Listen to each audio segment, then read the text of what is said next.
Welcome to the Ultimate Tolkien Tournament. This is Middle-earth Madness.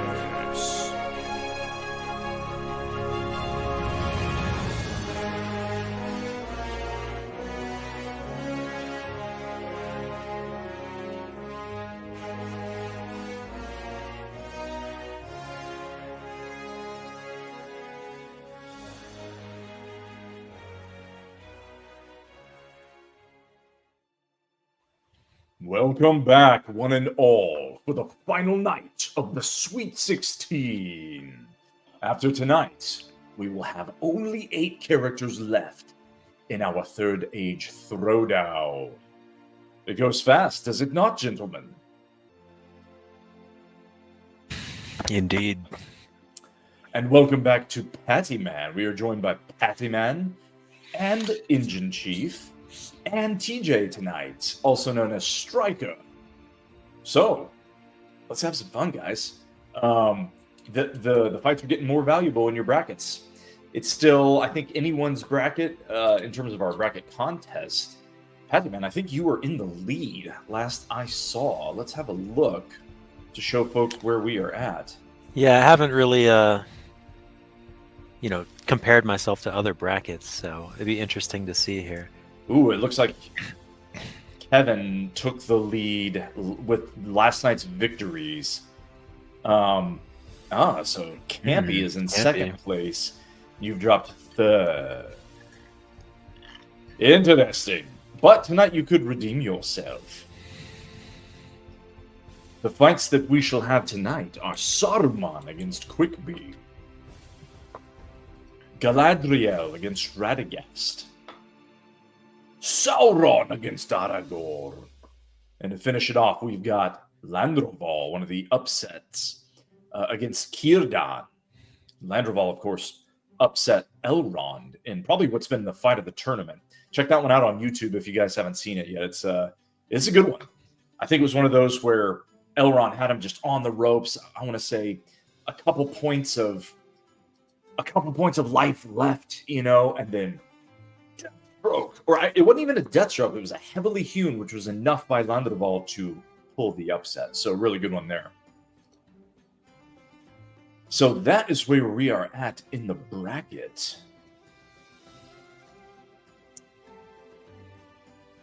And that is where we are at in the bracket contest. You guys, if you didn't have a chance to fill out a bracket this year, fear not.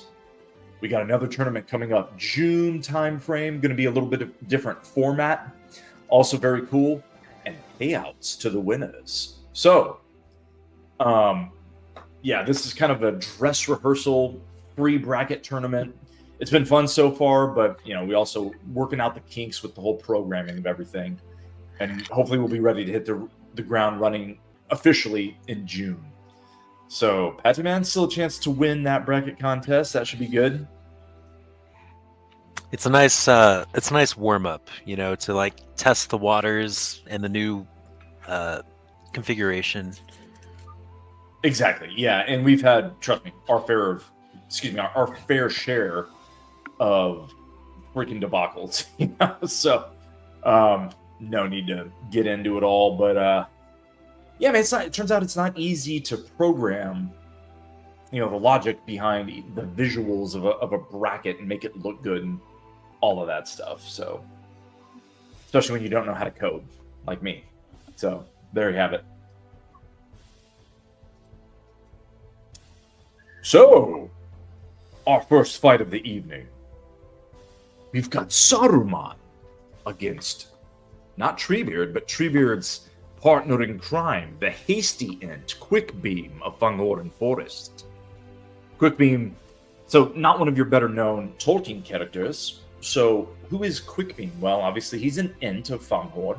Fangorn Forest being the only forest in which there are still ents.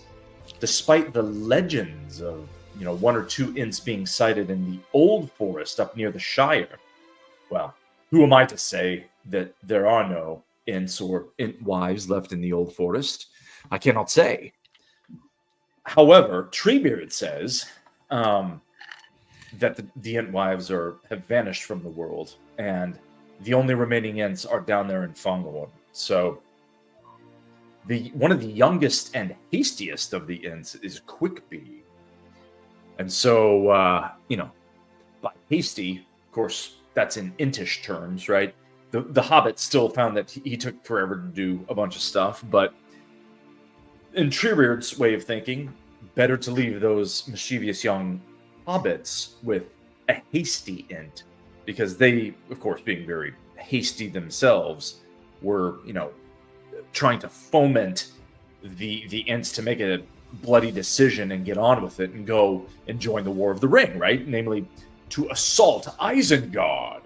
So interestingly, who is the master of Isengard during that time? Why, it's Saruman, the very character that he's fighting in our first fight of the evening.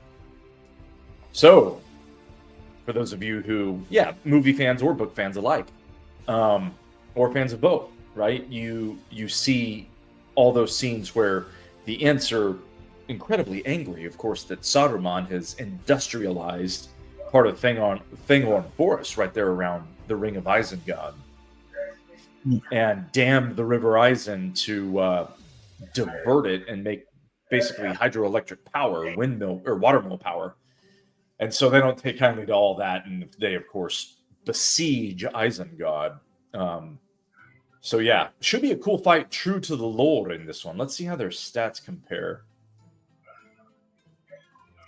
Quickbeam had victories in the round robin against, we call the round robin, of course, our regular season, right?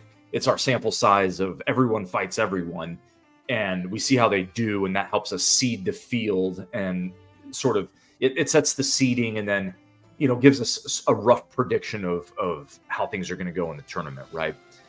So, take one look. It tells you, Quickbeam can hang with just about anyone. He beat Gandalf, he beat Glorfindel, the Watcher, and Smaug. But he lost to Merry, Gorbag, Ugluk, and Faramir. So he doesn't do too well against Pipsqueaks. Faramir's not a Pipsqueak, but neither is Ugluk. But Gorbag and Merry, you shouldn't be losing to those if you're a 20-something foot tall tree man, right? Yeah. So, but it happens. Anything, we remind people every show, anything can happen in one fight. This is a single elimination tournament, right? So it's not a 7-game series. In a 7-game series, Quickbeam would destroy Merry, right? Merry is lucky to win one of those 7 games. But the fact that he can win one of those 7 games, those fights in our case, right?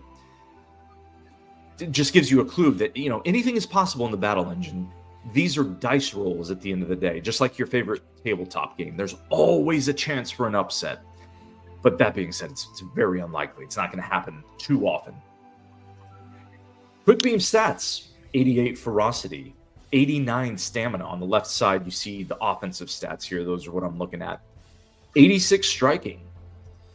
So, and a piercing damage, a piercing attack that, they hunt boulders, basically, these Ents. We saw it work for Treebeard the other night quite effectively. They're not accurate, they only got 56 accuracy, but when they hit you, you are doomed. And just, what was it, last night, I think, Treebeard was able to crush Frodo in something like 4 rounds. His first boulder smash that he got on Frodo, it was all done. So, pretty gnarly ranged attack to go with some very brutal melee attacks, right? So nothing in the 90s for Quickbeam, right? But high 80s in ferocity, stamina, and striking. His weaknesses, of course, are, no magic to round out the final third of his damage phase if he's attacking melee. And agility being 57 means it might be tough for him to engage a more agile enemy, including perhaps Saruman. So as we switch over to Saruman's character card, you can see his elusiveness is 91. So that's something to keep an eye on, right? An Ent's agility, namely Quickbeam's agility, 57 against Saruman's elusiveness of 91. That's a big disadvantage because you have to engage your enemy in battle in order to hit them, right? And you have to hit them in order to wound them, and you have to wound them in order to inflict damage. It makes perfect sense in the battle flow. But let's just show people what we're talking about, right? This is how the algorithm works behind the scenes. We call them, virtual dice rolls, right? That's what the engine is doing. But the first block, the first white block in the middle of your screen here, roll to engage. So that's where those two values are compared. And of course, like we said, Saruman's elusiveness will help him out there. So I predict that Quickbeam's best chance here of pulling the upset is to use his ranged attack, because then Saruman's elusiveness does not come into play. His dexterity does. Right? So his dexterity is his ability to dodge ranged attacks. Let's see what it is. Not as good. See, it's 60. 60 is way worse than 91, right? So Quickbeam's probably going to hang out and toss boulders. That would be my humble prediction. But let us see what the battle engine thinks. Meanwhile, I want to hear what you guys think in this fight. How do you like Quickbeam's chances, guys? So, yeah, Quickbeam has some very significant wins and some very significant losses. And you kind of touched on it, but I think it really comes down to elusiveness and dexterity. Yeah. And it seems like he loses to the ones who can just dodge his attacks and do chip damage over time. But there's the elusive chance that he lands a boulder toss and it can just wipe out things like smog. Yeah, and boulder tosses are a lot like a certain type of push-ups from Tenacious D back in the day, right? One's all you need. So, given that, I think Saruman has an advantage here, but he can still lose. Absolutely. Yep, and that's well said there. So this is the first time seeing the battle engine graph that we show here. Green line Saruman, blue line Quickbeam. We try not to belabor it too much here in the fights, but lots more on that at MiddleEarthMadness.com if you want to go have a look. Plenty more to learn about the battle engine. And then if you really want to nerd out on stats and how all this works and talk to us about it directly, subscribe at MiddleEarthMadness.com. And you'll get the newsletter and have direct contacts. You'll be invited to stream with us if you guys want, like Pattyman, TJ, and Engine Chief are doing here. So good option for you there. And we would love the support. It's at the end of the day, it costs, couch change per month. So very affordable. Check it out.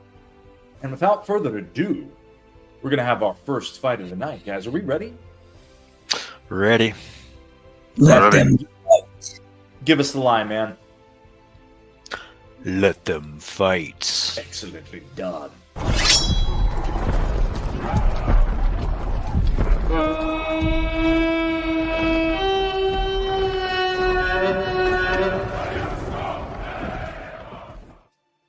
In our first fight of the last night of the Sweet 16, we have Saruman the Wizard against Quickbeam the Int. Let them fight.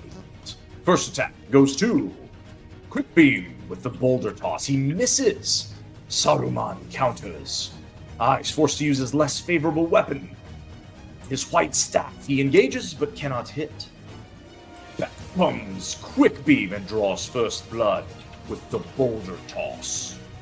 Okay, so Quickbeam ahead by 3 going into the 4th round. Saruman gets up and attacks with his Istari incantation. He misses.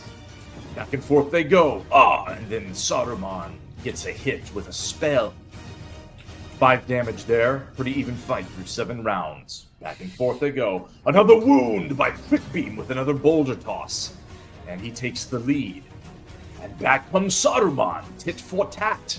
And they're chipping away here. One against one. Each misses. And through 10, they're very even, basically tied. All right, Quickbeam attacks with his less favorable weapon. He has to use his gnarled fists. He can't even engage the wily wizard. It's going to be a pattern if he chooses melee. Saruman responds with a spell and misses. Back and forth they go through 15 rounds, missing and failing to engage. A hit there by Saruman Does not wound. Back comes Quick Beam. A boulder toss misses. A spell misses. A boulder toss misses. And a wound there by the Istari Incantatio. Saruman takes the lead. Only slightly through 20 rounds. Even fight so far, guys. What do you think? It's getting interesting. I would expect the longer it goes, the more likely Quick Beam can win it. I never thought either of them could do minor wounds like this very often. It's weird. Yeah. Yeah, exactly. These are heavy hitters, so when they get wounds, they usually do a lot of damage. But the fight is young. Unless they don't. Yeah. Unless they don't. Back and forth they go through 23. Again, a hit, but no damage there by Quick Beam. Back from Saruman. Spell misses. Back and forth they go. Slight damage with another spell there. Back and forth. A hit and a wound. This would be a big one. By Saruman. And he takes the lead in the 28th round. Heavily hewn with a wizard's blast. All right. Time is growing short for our friend Quickbeam, the hasty int. Can he draw blood here? He does, but not enough. Saruman responds. A wound, only slight. Quickbeam needs a big one. He tosses. Tink barely hits. Saruman responds. Another slight wound. Okay, Quickbeam, you're gonna have to do damage. He tries, he hits. No damage. A hit and a wound, and Saruman slays Quickbeam. Saruman is going to the Elite Eight.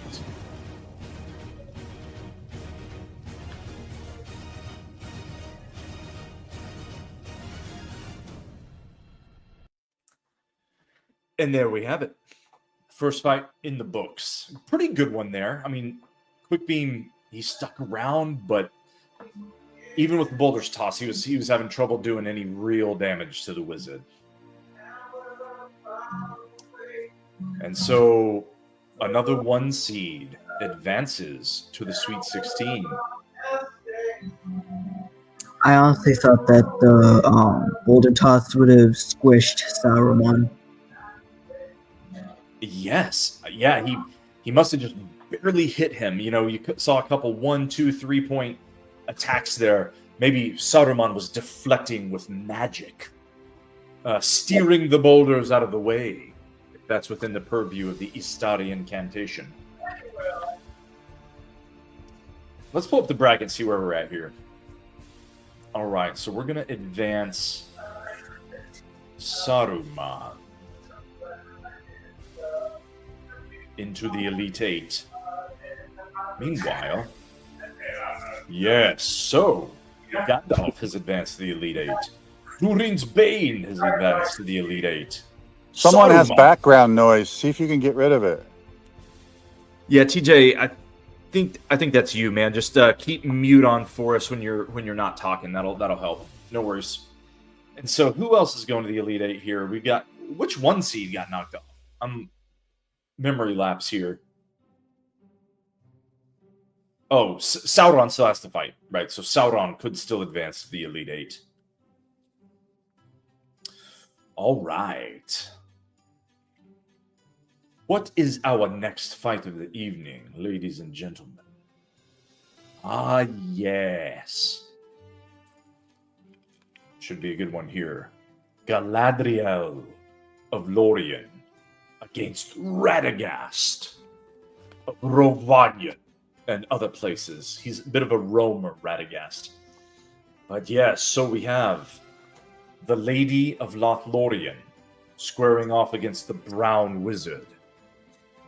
These two are pretty heavy hitters, despite, in the stories, never really, at least in the Third Age, not visibly engaging in a lot of combat. Certainly not in the War of the Ring, okay? But what they do is a lot of work behind the scenes, most notably on the White Council. So the events leading up to the events of The Hobbit, and during, actually, the events of what we call the story of The Hobbit. Now, Peter Jackson's movie did a good job of showing you these events, whereas the book sort of put it off the page in the background. And then they later add in the appendices of The Lord of the Rings kind of what the White Council actually did.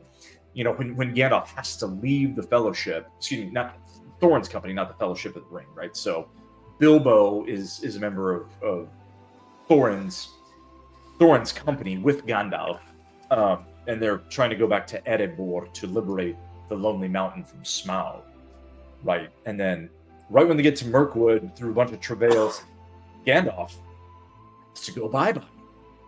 He pieces out and he says, "Good luck, Bilbo. You know, you're clever. Thorin, you're pretty hard in battle.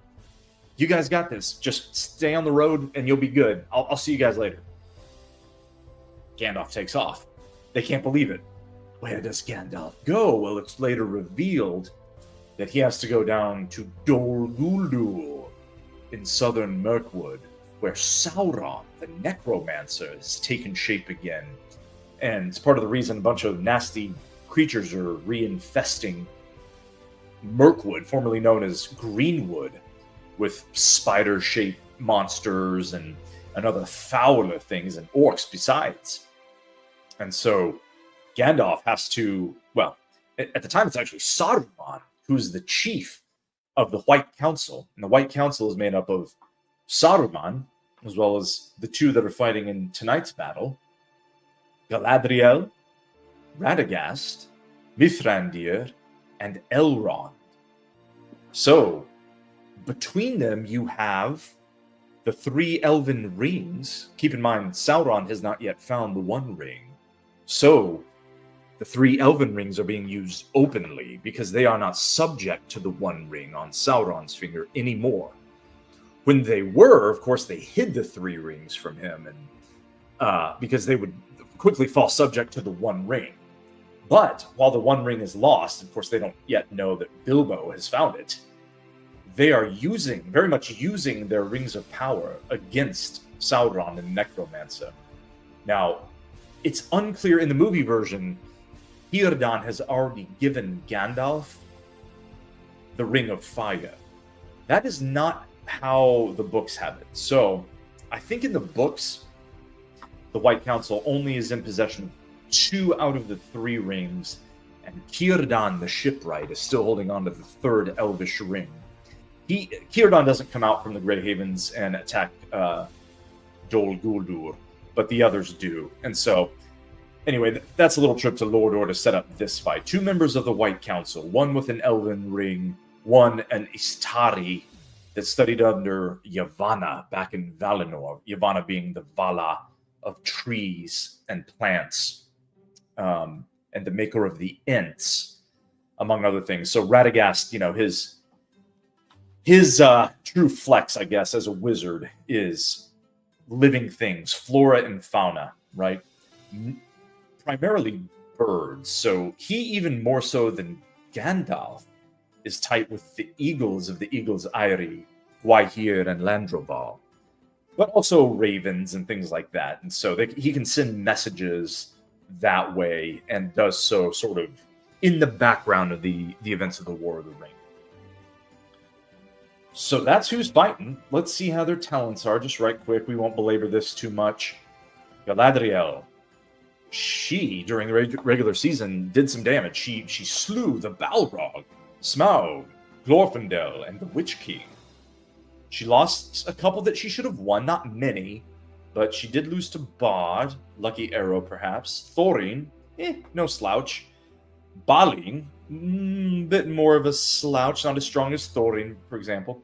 And then Beorn, not a ton of shame in losing to a skin-changing man-bear pig, right? So, yeah, she only lost 14 total fights. That gives her a 3 seed. She's failed. Enough said, right? She did really well in the last season. Yes, she did. Yeah, also true. Yeah, in our last Third Age Throwdown. She's really good. Yep. Yeah, that Elven Ring. It does. You wouldn't look at if you look at the bottom 2 stats on offense, right? Accuracy and piercing. 70 and 76 does not jump off the page with that Elven Ring, but it's something about that combined with her ridiculous magic, 88, ridiculous spirit on defense, 99. The spirit is insane. It's like maxed out. she's not as powerful as some of these higher tier people, but a lot of those higher tier people use magic. And because of that, she can stand pretty well. Exactly right. Get a couple like lucky hits and she'll take down like the Witch King or Smog. 100%. Yeah, that's well said. And yeah, it's accurate enough from range. Look, she's got the ability to do both, and she kind of trades off, right? A little bit like Faramir. Faramir is the other character I can think of just off the top that's just about as good from range as he is in melee. So it really depends on the fight. And he can really use that versatility sort of in a clever way depending on who he's fighting. Galadriel also seems to be good at that. You know, despite having some weaknesses here. I mean, her armor and her deflection, not definitely weak armor and not the greatest deflection.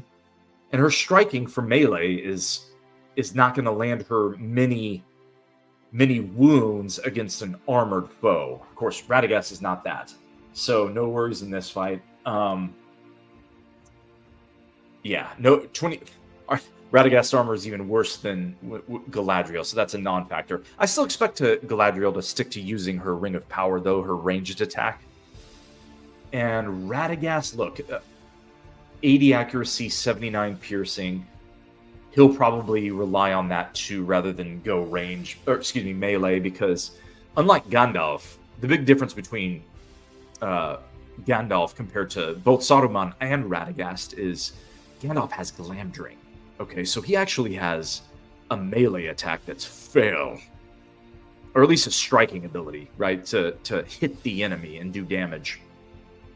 Radagast, not so much. I mean, it's 73 is, I mean, he's no Petunia, but he's also not elite when it comes to melee. I expect him to kind of hang back, and this will be a ranged fight, right? Spell casting battle.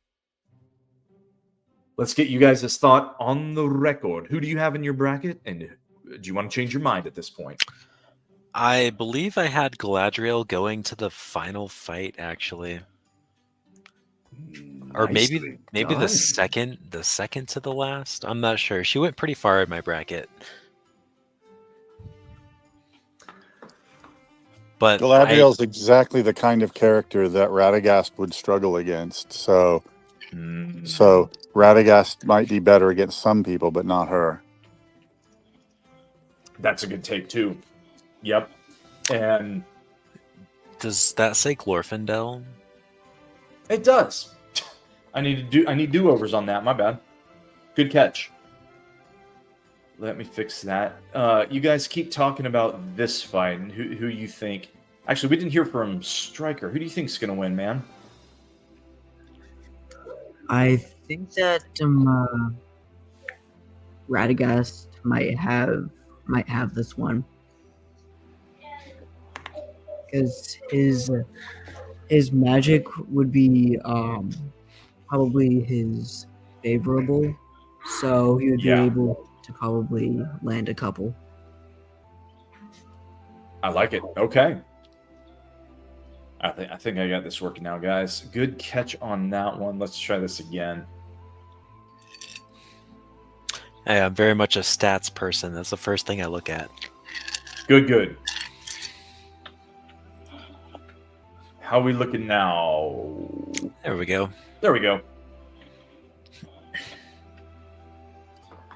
So yeah, this is saying, as we said before, Radagast prefers ranged in this matchup with Yavanna's Gale, his primary spell.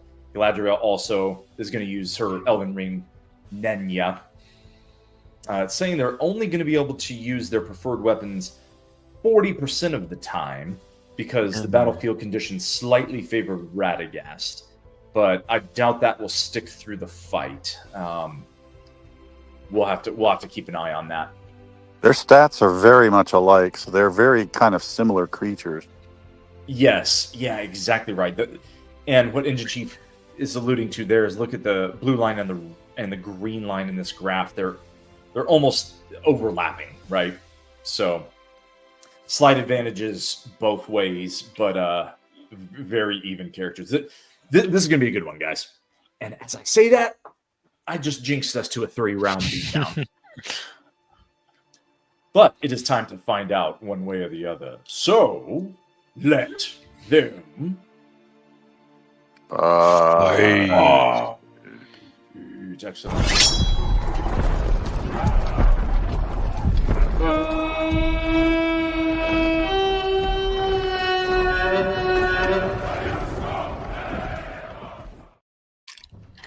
In the second fight of the last night of the Sweet 16, we have Radagast squaring off against his old White Council partner in crime, Galadriel. Let them fight. First attack goes to Radagast. Using his less favorable weapon right off the bat, he draws first blood with the Astari staff. Okay, Galadriel comes back. A hit with the Elven Ring, no damage. Radagast counters.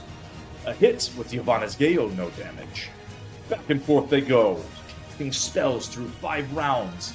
Not a lot of damage other than Radagast's first stroke in melee, weirdly enough. A hit and a wound by Galadriel, a big one. Slight smite with the Elven Ring Ninja, and she takes the lead at round 6. Radagast favors again. He tries a staff swing in melee, cannot engage. Galadriel counters. A hit and a wound, another slight smite. But already, the Lady of Lorien has Radagast on the ropes in the 8th round. What can Radagast do? He gets up, he dusts off his robes that might or might not be covered in blood, and casts a spell. No damage, and Galadriel comes back. A hit with the ring, no damage. A hit and a wound by Radagast. There it is, with Yvonne's Gale. He wounds the Lady of Lorien, evening up the fight a little bit, but still a major advantage for Galadriel through 12 rounds. Let us see if she can increase her lead. Ah, nope, not that time. Back and forth they go through 13. Dancing a little bit, hitting, not wounding. An attack can't engage with the Craft of Melian. And Radagast counters. Engages, no damage. Galadriel counters. A hit and a wound! Slight smite! And Radagast is down to 9 life. The brown one is on the ropes. Can he pull an upset now? It's really going to take some doing. But you never know with these spells. I don't know, though. That Galadriel's spirit being maxed out, she's got some really good magical defense. Radagast attacks with Ivana's Gale. Cannot. Now he engages, can't hit. Galadriel counters. Nothing. Back and forth through 22 rounds. Back and forth they go. Can't engage. They're dancing around a little bit. Missing. Can't engage. Missing. Back and forth. Galadriel forced to use her less favorable weapon there, the Craft of Melian. No damage. One of the last chances for Radagast here. Can he inflict damage? He engages. Cannot hit. Ah, another wound by Galadriel with the ring. Only slight. Radagast comes back. A hit and a wound! Oh, look at this. 32 more damage to even the fight slightly in the 31st round. Radagast hanging tough. Still anyone's fight. Radagast cannot take another hit here. Okay, Galadriel gets up, dusts herself off, and cannot damage. Radagast hits! Does not wound. Galadriel counters. Hits! Does not wound. Here comes Radagast. Hits! No damage. Their magical defenses are coming in handy here. Now, Galadriel's attack. Can she finish it? She can't engage. Back and forth they go. There's another hit by Galadriel. Can't do any damage. A hit and a wound by Radagast. Slay! What? Crazy. Comeback win by Radagast the Brown. Yeah. Vanquishes the Lady of Lorien to go to the Elite 8. Wow. And that was a fight. I had a little bit of a feeling. Radagast with that 8 life, man. Look at what he did. He got out his staff, cast Yvonne's Gale, slain. Come from behind, win, baby. What do you guys think? I think he got a little lucky. Yeah. For sure. But there was definitely no way that Galadriel was getting one shot with magic. It took a long time, but he eventually got it. Man. So we're going to advance Radagast in that one. And he will advance to take on Saruman in our broken bracket here that's not connected. Why does it do that? In a way, Galadriel was the worst person for him to fight, but Radagast was the worst person for him to fight too. They just... Yeah, I see what you're saying. Yeah. It's a tough matchup. And the next one will be too, because Saruman and Radagast have to square off against each other in that next fight for the Elite Eight. It's going to be an all-wizard Elite Eight, isn't it? You know what? It's looking that way, right? Well, all the wizards... Well, let's see. Yeah, all the wizards won. So all three Astari are in the Elite Eight and favored to win, except for Radagast will not be favored against Saruman. But anyone could win that one, as we know. Hey, man, you alluded to the last Third Age Throwdown last year. Yeah. Radagast was also really good in that tournament, if memory serves. I think so. You made a deep run.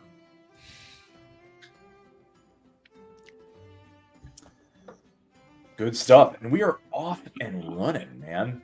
Our next fight of the evening, wasting no time here. Oh, yes. Ooh, could be the fight of the night, guys. Read them and weep. So, Sauron against Aragorn. And before I take you to Lordor on this one, not that we really even need to go, because everyone knows these two characters, I want to hear you guys' thoughts. Just initial thoughts before we even look at stats. As much as I want to go for Aragorn, I think a 1v1's Sauron would definitely win. Yeah, it's just going to be an ink blot like the fight we had last night. It's going to be, does Sauron get any blood on his shoes? Yeah. Yeah, fair enough. Not feeling a close one in this one, huh?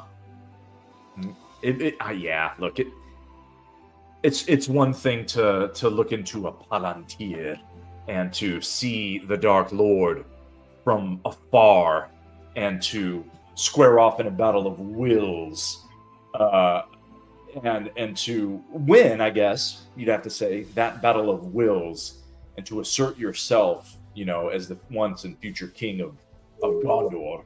That's all that happened between the two in the story, right? In the books and in the movies, I guess, right?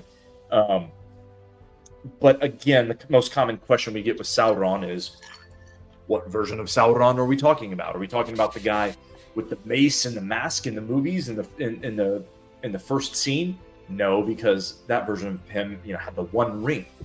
This is the Third Age Throwdown, and in the Third Age of Middle Earth, he was this weird disembodied. Either they called him the Necromancer, like we've already talked about in the events of The Hobbit, or he took the form of an eye. So more of a magical character. That being said, we did have to give him a melee attack. And if you want to go mano-a-mano melee style against a Maiar, we gave him comparable stats to other Maiar in the game who would do that kind of thing, right? So let me just show you. Sauron, what we're talking about here. He has excellent ferocity, excellent stamina. I mean, look, this is the best. This is the best character by performance and probably by stats in the field. He's the Dark Lord of Mordor. He's maxed out in magic. Magic alone being a 99 and Spirit alone being a 99 on the defensive side. But for his offensive melee attack, 99 will carry him. His striking being a little lower and his stamina not being perfect and his ferocity not being perfect. Because again, he's a disembodied sort of character, melee. is not his ideal form of combat. All that being said, he still kicks ass at melee if he needs to. He can still beat half the field just in melee.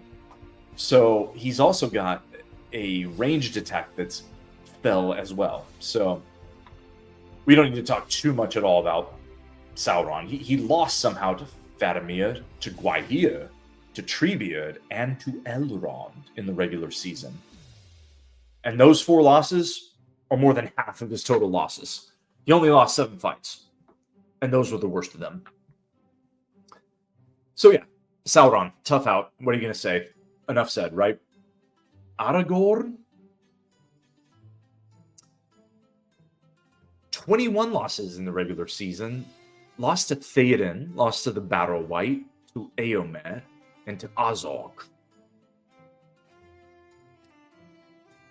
He took out Quickbeam, he slew the Witch King, he defeated Beor, and he found a way to defeat Shelob. Very good ferocity, good stamina, good everything, good striking. Not elite at anything, right? The Ranger Strider here we're talking. Not very good armor on defense. Excellent valor.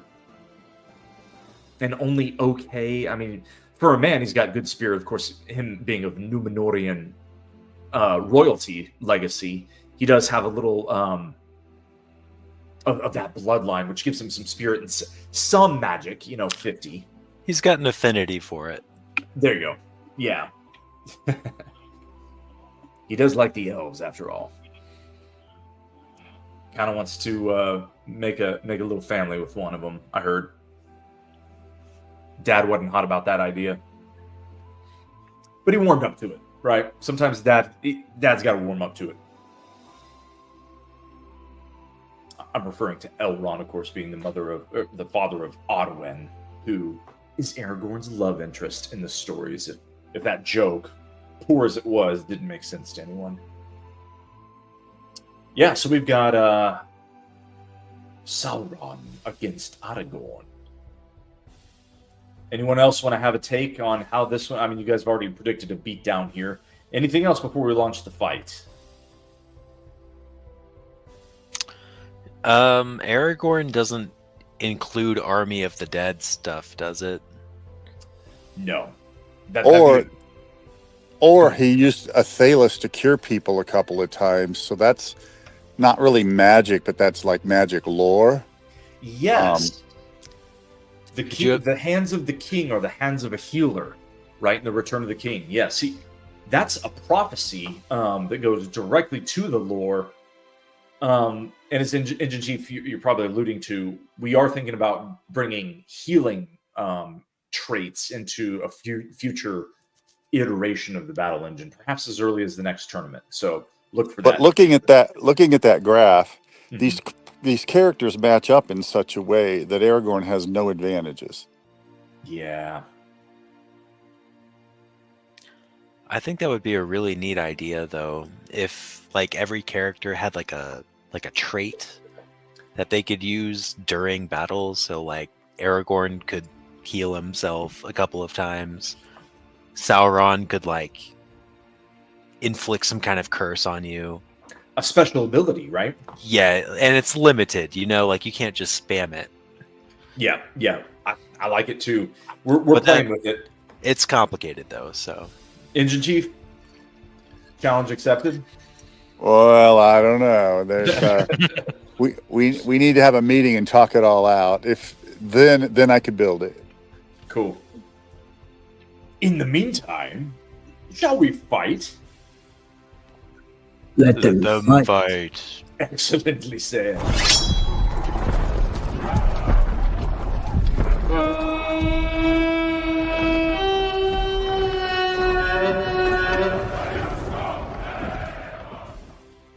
In the third fight of the last night of the Sweet 16, we have 2 very familiar characters for you.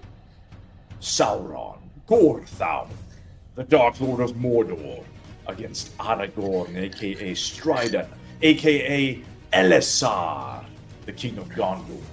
Let them fight. First attack goes to Sauron. with necromancy. He gets a hit, but does not penetrate. Aragorn engages, can't hit. Sauron counters, engages, can't hit. Aragorn uses Anduril, cannot engage. Sauron hits, wounds, only slight with the necromancy. Easy now. Aragorn with a chance for the upset, perhaps not a good one as predicted by our panelists today, who all predicted a beatdown. Let's see if they are right. Aragorn can't get a hit with Anduril. Sauron counters, a hit with the Black Mace of Mordor. But not very heavy damage. A hit and a wound by Aragorn. Huge. He takes the There it lead. is. He decided to use his Dunedain bow from ranged. And he gets a perfect shot on the Dark Lord to take the lead. Do we have an upset in the brewing? I believe so. It could be. There's a chance now, and that's exactly what Aragorn needed. Through 8 rounds, there is a chance. All right. Sauron, however, is not going to like that. He gets up and he dusts off his filthy black robes, and he attacks. A hit and a wound! Slight smite to even up the fight a little bit. Aragorn still with the advantage. He attacks. Can't engage. Sauron counters. Wounds again! Only slight with the necromancy spells. Now Aragorn, can he get another hit? Ting! Off the armor, or off the enchantment of Sauron, who counters now. He engages, can't hit. Aragorn can't engage. Sauron hits and wounds with a slight smite to even the fight in the 15th round. Close one here, guys. Aragorn's advantage is dwindling. Do you believe in miracles? I believe he's like the Houston Cougars. Oh man, played so good through the whole thing and then lost at the end. Probably a May good there- prediction. Please. Say that again, TJ. May there be a miracle. May there be a miracle. Fingers crossed. He engages, cannot hit. Sauron counters, hits, wounds. Okay, he's chipping away.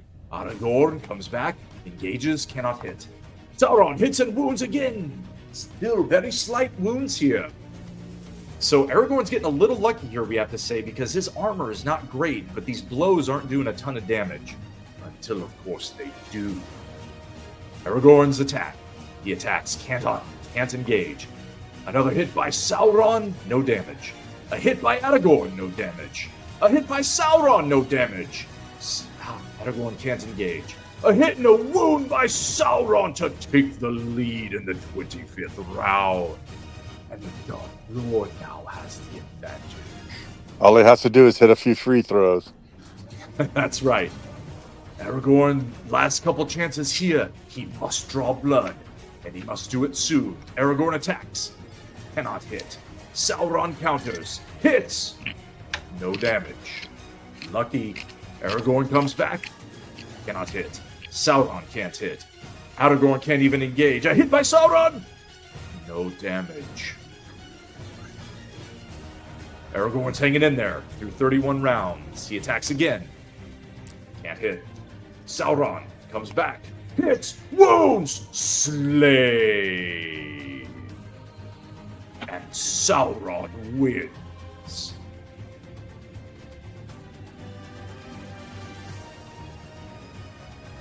Valiant effort.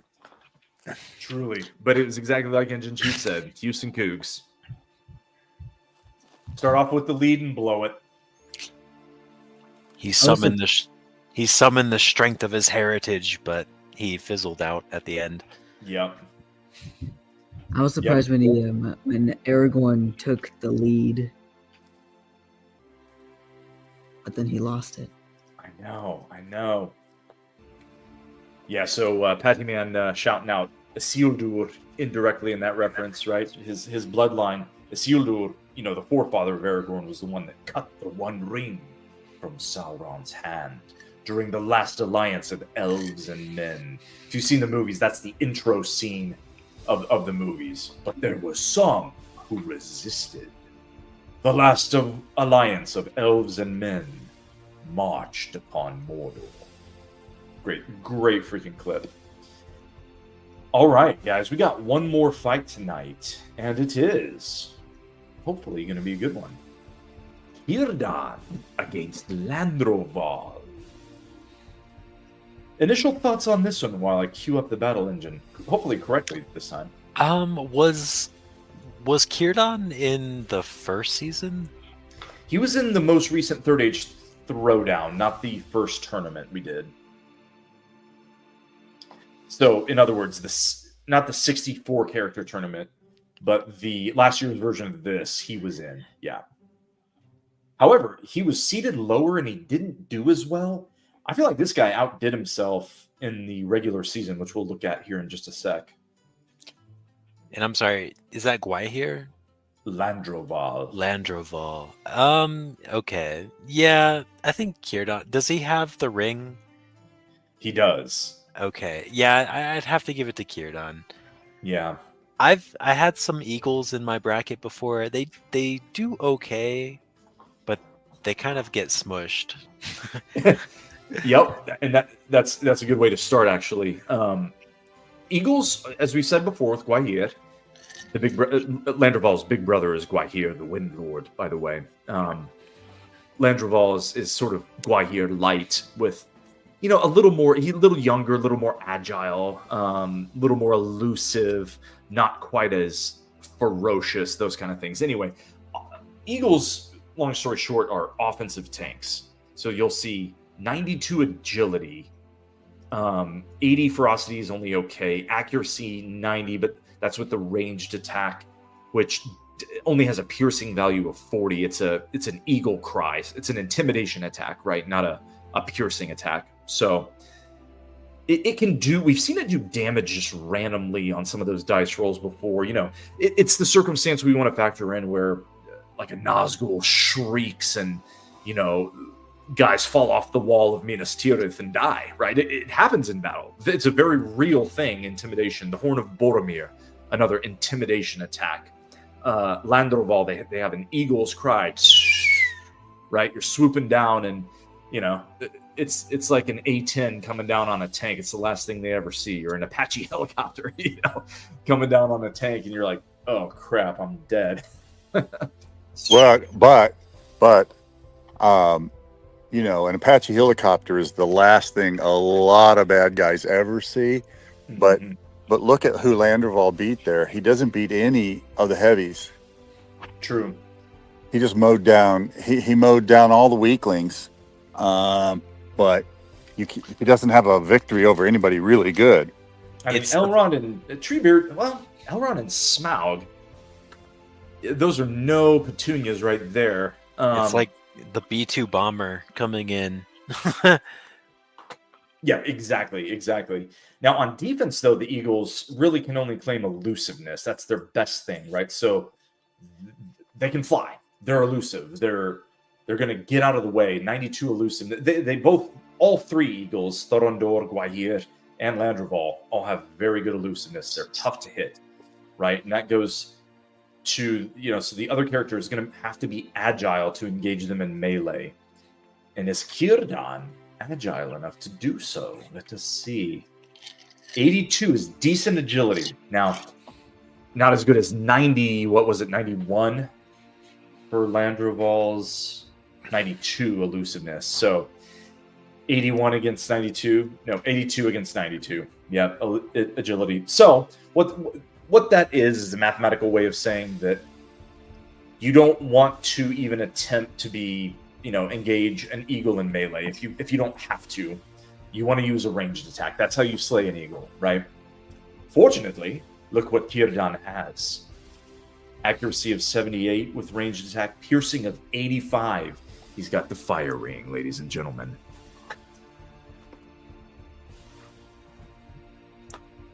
So that, combined with the fact that, again, I think Kirdan sort of outperformed what I thought he was going to do. And it's just my opinion. Now, the stats do what the stats do in the battle engine, and this guy only lost 12 fights, including taking out the elitist of the elite. I mean, he took out Gandalf, Sauron, Durin's Bane, and Smaug. He took out all the one seeds in this tournament except Saruman. I mean, that's wild. So we can go with anyone. Now, he lost somehow to Bilbo and the Barrow White, Azog, and Thorin. So, mixed bag with the elf there, but this guy did not mess around in the regular season.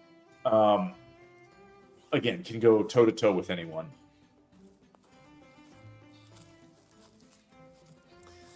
So, any last thoughts as we pull up the battle engine here? Green line being Círdan and blue line being Landroval. Thoughts? I think Círdan has an advantage here. I agree because his first of all, his piercing is a lot more, and he would be in the well. I think he's. Landroval, Go ahead, TJ. Landroval has more elusiveness, so it might go for like 15 rounds before Círdan can land like 5 hits or something. Well, but the biggest fact you see is Círdan beat 3 number 1s and lost to Bilbo. High variance. That tells you Yeah. he has strengths and he has weaknesses. If you can hit him in the weakness, you can beat him. So he's an inconsistent character. But I mean, mostly wins. But you know what I mean. He can lose. Yeah, I Yep. think he has enough striking power that he can take him down, or that Círdan can take down Landroval. But it'll take some rounds for sure. Well then, I smell our last fight of the night coming on. Shall we get to it, ladies and gentlemen? Let them fight. Excellently said. What a good notion, Patty Man. I echo it completely. Let them fight.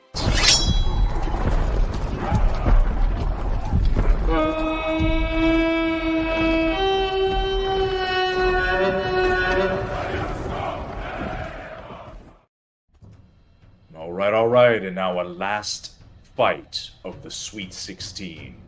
We have Círdan the Shipwright, wielder of the Elven Ring Narya, against Landroval, the little brother of the Windlord of the Eagles.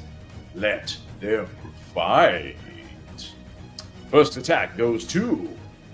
Círdan with the Elven Ring. He misses. Back comes Landroval. Can't hit. Círdan uses the ring again, but misses. And they're dancing. First blood drawn by Círdan, heavily hewn. Right off the bat, a blast of fire from the Elven Ring. Just like that, Landroval with his weak defense is in trouble.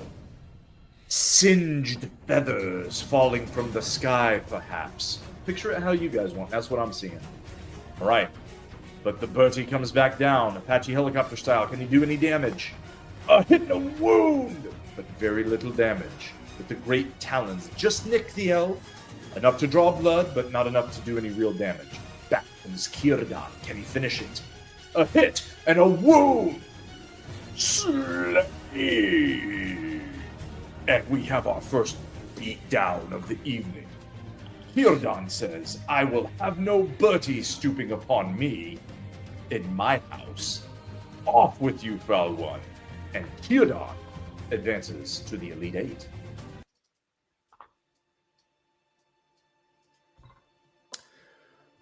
Beatdowns happen sometimes, guys. What do you think of that one? That was about what I expected, I think.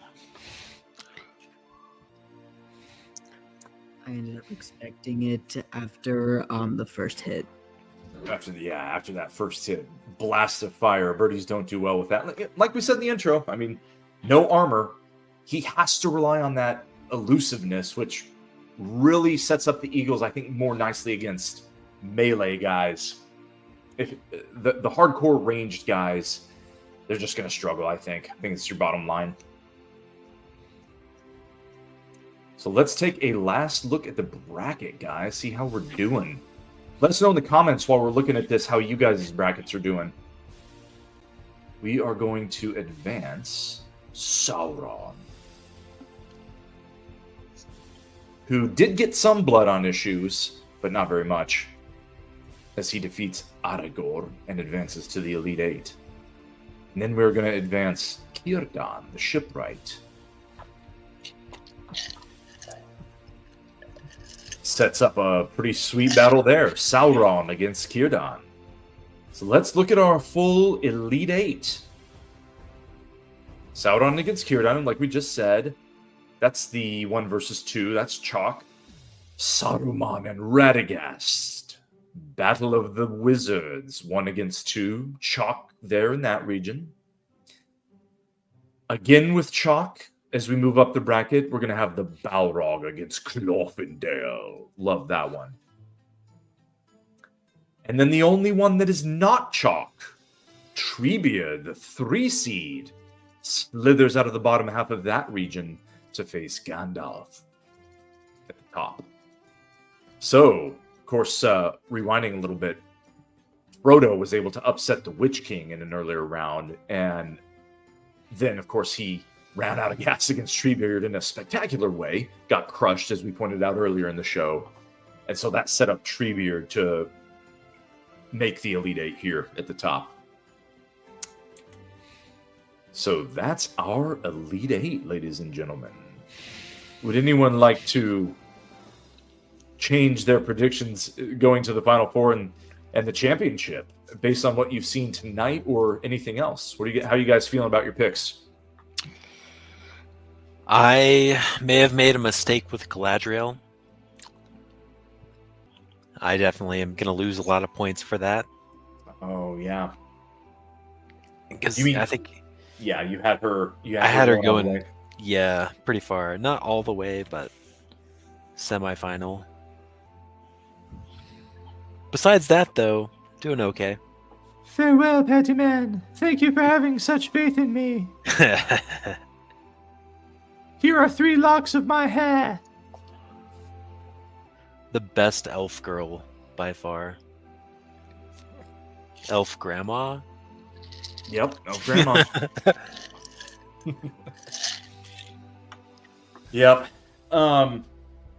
But she has been slain. It's funny. It's just funny to think about, like, you know. Yeah, she's the elf maiden of Lothlorien, and of course we got to make her a hottie in the game. Got to. And then Radagast just comes along. You know, it's savage. We're talking about fights here, and at the end of the day, it's you sometimes get slain. That's what happens. But good news for elves: they can go to the halls of Mandos. They don't have to go to any netherworld, right? Well, what is the halls of Mandos anyway? Who can say for We don't know. That's right. Mortals know not. Mortals have a fate apart. We go. The elves don't know. That's a great thing. Yeah. In my opinion, I think the halls of Mandos are like a pretty boring place to be. I think you just kind of wander around in a spirit form, not doing much of anything. Healing and gardens and things like this, right? That would be a very Valar and elf thing to do. Let's put it this way. Luthien didn't want to be there. She took a look around and said, I'm going to go be a human with Baron, and I'll take my chances on what human heaven's like. Yeah. But they're not going to be there forever, so... Yeah, exactly. I think it's a holding place. A holding place, exactly. Yeah. I'm just changing my ticker here because it is too late to enter brackets. What I'm saying on the screen is not true. Okay. We'll try that one out for size. Yes, go to Middle-earth. No, don't go make your picks. All right, try this again. That. For much more, go to MiddleEarthMadness.com. Specifically, go to middleearthmadness.com/subscribe, or any of the sign-up links that you see on any of the pages of the website will take you to your two options to subscribe. One costs $3.79 a month. Change, but it helps us out in the long run because we're trying to build some better products for you guys. So and if you want to be a VIP, that's only $13.79 a month, and you get 3 free entries into every upcoming tournament. Ups your odds of winning. Of course, these upcoming tournaments are going to have cash payouts for our winners. Our sponsor, we're lining up some sponsors to come give you guys some actual money if you win. So this first round, of course, was for fun. It was a rollout for free, just having fun. But next time, we're going to turn up the heat a level and actually get you guys paid. So get you guys the best odds possible of winning a payout. The best way to do that is to not only get 3 free entries by subscribing, being a VIP, but you'll get access to our newsletter, which gives you an inside scoop on the characters that you should be taking a good look at, their track record in the regular season, stuff you hear a little bit on these streams, but much more in depth about why certain matchups in the bracket are going to work in favor of certain characters, right? The example we saw tonight, Eagles struggling a little bit against range characters, especially very accurate range characters, things like that. So subscribe, helps us out. And that is all for tonight, guys. I appreciate you all joining. Come back tomorrow night as we start. We wasted no time. We're going to kick off the Elite 8. Only 8 characters left in the Third Age Throwdown. Any final words? Good luck with your brackets. Better luck with my bracket. Better luck with your bracket. Yeah, that's right. But good luck with your brackets. Above all, just have fun with it. Oh, yeah. Yeah, that's what we're here for, man. All right, then. Well, thanks, everyone, for joining. Thanks, Patsy, man. Good to see you again, man. Or hear you, at least. You're looking awful lot like I need to get a new camera. Oh, good. And Striker, a.k.a. TJ.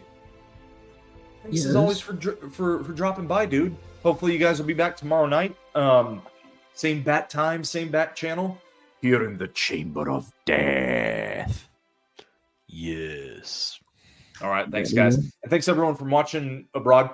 Or abroad. Yeah, kind of abroad, maybe. But from afar. I think we have some people. We have some people over in the UK, right? Yeah. They sometimes comment on the YouTube videos and such, and on social. A couple Swedes, actually, as well. Lord of the Rings been big in Sweden. I like to hear from those guys. Oh, yeah. Some of the best dudes. So keep the comments coming, guys. Follow us on your favorite socials. We're on all of them. I'm not super active on them as I should be, just because I only have so much time. And we're mostly a one-man show over here, except for on the streams here. So that's just kind of where we're at. But we're rolling with it. That's what we're doing. So thanks, everyone, for your support. And until next time, as Professor Tolkien says, you cannot come to the morning light except through the shadows. But where there is light, there is always hope. And you, yes, you, are never out of the fight. See you guys next time.